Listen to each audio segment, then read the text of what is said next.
Hi friends, ఎలా ఉన్నారు? బాగున్నారా? మేము గిట్ట బాగున్నామండి. ఈ రోజు ఏంటంటే అసలు పనికే పోలేదండి. ఇతని 2 రోజులు అవుతుంది, 2 రోజులు అయినా 3 రోజులు 2 రోజులు అవుతుంది. పనికి పోతలేడు, ఇంటికానే అటవీకి పోతున్నాడు వస్తున్నాడు. మేమైతే పొద్దున్న లేచి అన్నం కూర చేసినాం, మా పిల్లలు తిన్నారు. కాలేజీకి మా పెద్దమ్మాయి వెళ్ళిపోయింది, మా బాబు పాప అందరూ 3 పిల్లలు స్కూల్కి వెళ్ళిపోయారు. ఇంకా నేను గిట్ట కొద్దిగా తినేసి ఇంట్లో పని మొత్తం చేసుకొని ఇంకా వీడియో తీసేటోళ్ళు లేరు ఎవరు. మా బాబు తెలిసిన వాళ్ళ బాబు ఉన్నాడు, ఆ బాబు వచ్చిండు. అందుకనే తీయమని చెప్పిన, అందుకే నాకు షార్ట్ వేసిన ఇంకా ఫుల్ వీడియో పెడదామని చెప్పిన. ఫుల్ వీడియో పెడుతున్నాము.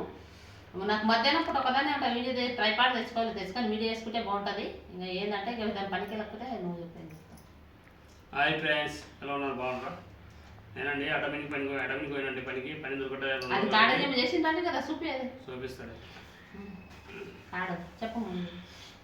ఏదో లేబర్ కార్డు చేసిందంట ఈరోజు అటవినా, అది చేపించుకొని పని తప్పక లేబర్ కార్డు అండి. లేబర్ కార్డు లేకుంటే అది చేయించానండి. లేబర్ కార్డు లేకుండా అది చేయించాను.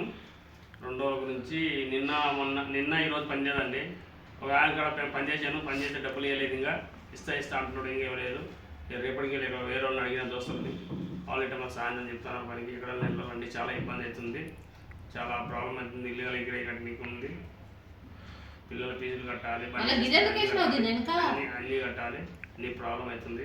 పని కరెక్ట్ ఉంటే కదండి పైసలు అన్నీ వస్తాయి. పని చేస్తే పైసలు వస్తాయి. పైసలు వస్తుంటే ఇక్కడ అన్ని ఇంటికి ప్రాబ్లమ్ని మంచిగా అవుతుందండి. ఆధార్ గురించి చాలా ప్రాబ్లం ఉంది. పని లేక చాలా ప్రాబ్లం ఉంది. 2 రోజుల నుండి ఊరికే దామా ఖరాబ్ అవుతుంది పని లేక. డబ్బులు చేయలేదండి. ఇంకా 2 రోజులు పని చేసిన వేరే కాడ వాళ్ళు డబ్బులు ఇవ్వలేదు. ఇంకా ఆయన ఏమంటే ఇప్పుడు ఇస్తా అప్పుడు ఇస్తా అంటున్నాడు. ఈ రోజు కూడా చూస్తాను, సాయంత్రం ఫోన్ చేసి ఖచ్చితంగా డబ్బులు ఇవ్వమని చెప్తాను. చెప్పాను పొద్దుగా ఫోన్ చేసి. ఇంతవరకు అయితే ఈరోజు గ్యారంటీ అడిగి చేస్తా అన్నాడు. ఇక రాలేదు సార్ ఇవ్వలేదు అన్నాడు. ఇచ్చినాక ఈరోజు అయినాక సాయంత్రం వరకు ఇస్తా అన్నాడు. ఇవ్వబోతుంటే నాకు ఖచ్చితంగా రేపు పొద్దుగా సాయంత్రం నుండి ఫోన్ చేసి ఖచ్చితంగా ఇవ్వండి నేను అని చెప్తాను. లేబర్ కార్డు చేపించుకొచ్చిందంట అడవిని. ఈరోజు అడవిని అందరికీ మంచి కిట్ చేపిస్తున్నారంట లేబర్ కార్డు. అందుకని ఇంకో చేసుకొని వచ్చిండు. ఇక పని లేక మాకు ఇంటికి రై కట్టాలి, మాది ఈఎంఐది కట్టాలి, బండిది నెలకు 6,500 బండిది కట్టాలి.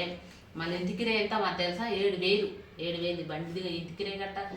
7,000 ఇంటికి రై, మళ్ళీ బండిది 6,500. ఇంకా పని లేక ఇతనికి ఇదైతే చాలా తిప్పలవుతుంది. మేము ఆల్రెడీ మళ్ళీ మా జుంకీలు ఉండే కదండి, అదతల జుంకీలు అవి కుదబెట్టినాము. వీటికి సంవత్సరమా అది వినిపించుకొస్తాను అటు కుదబెట్టి ఇది చేసినాము. ఇప్పుడు ఏది పెట్టడానికి కూడా అక్కడ పైసలు లేవు, ఏం లేదు. దాంతో అర్ధతులం కాదు, సొమ్ము ఒకటే ఉంది, ఒకటే అర్ధతులం ఉంది. అది పెట్టినాము. అది వినిపించడానికి ఎప్పుడైతుందో వాళ్ళు వాడికి ఫోన్ చేసింది. సంవత్సరం వరకే ఉంటుందంట. మళ్ళీ అయితే మళ్ళీ చేసి మళ్ళీ పెట్టిండ్రు. సంవత్సరం వరకు అయిపోయింది. మళ్ళీ ఏం చేసిందంటే తీసి మళ్ళీ పెట్టాం. మళ్ళీ ఇంకొక సంవత్సరం అయితే వాళ్ళు 3 సంవత్సరాలు ఇస్తారంట. ఇంకొక సంవత్సరం, ఇంకా 2 సంవత్సరాలు అయితే మొత్తం మూలకే అయిపోతుందంట. ఇక బంగారం మనం అమ్మేసినట్టు అయిపోతుందంట. మా అతనికి చెప్తేనంటే ఇంటనే లేడు. ఇంకా ఈ సంవత్సరం అయిపోయింది, ఇంకా 6 నెలల 7 నెలలలోపు ఇడిపించుకోవాలి. అవి ఇడిపించుకునకపోతే అర్ధతులం బంగారం మొత్తం మూలకే పోతుంది. చూడు, నా బంగారం మొత్తం మూలకే పోతుంది అర్ధతులం. అప్పుడు ఎంత 30,000కు కొన్న అర్ధతులం. ఇప్పుడు 80,000కు తులం ఉంది. 80,000కు తులం కొనాలంటే ఇక కష్టమే, కొనలేము. పిల్లలు కూడా అప్పుడు కొంచెం చేసుకుందాం. పని చెప్తే మంచి పని దొరుకుతుంటే తీసుకుందాం. 2 నెలల మంచి పని దొరుకుతుంది. సంవత్సరం అయిపోయా ఇదే మాట అంటే సంవత్సరం అయిపోయా మళ్ళీ ఎన్ని ప్రాబ్లం ఉన్నాయి. మరి అన్ని ఇంట్లో ప్రాబ్లం ఉన్నాయి కదా, చూస్తా ఉండవు. కానీ కావాలని అదే అనేది ఇదైపోయింది. ఇక పని మంచిగా మా ఛానల్ సబ్స్క్రైబ్ చేయండి ప్లీజ్ ఫ్రెండ్స్. లైక్ చేయండి. ఛానల్ చూస్తారు, లైక్ చేస్తారు ఫ్రెండ్స్. లైక్ చేయండి. Bye friends. ఛానల్ సబ్స్క్రైబ్ చేయండి. Bye friends. कितने मिनट का है? 4 सेकंड का है। 4 मिनट का। हाँ तो फिर अभी थोड़ा बोलेंगे ना. అదే ఫ్రెండ్స్, మా ఛానల్ని చూసారు, సబ్స్క్రైబ్ చేయండి, లైక్ చేయండి, కామెంట్ పెట్టండి. సరే ఫ్రెండ్స్, బాయ్.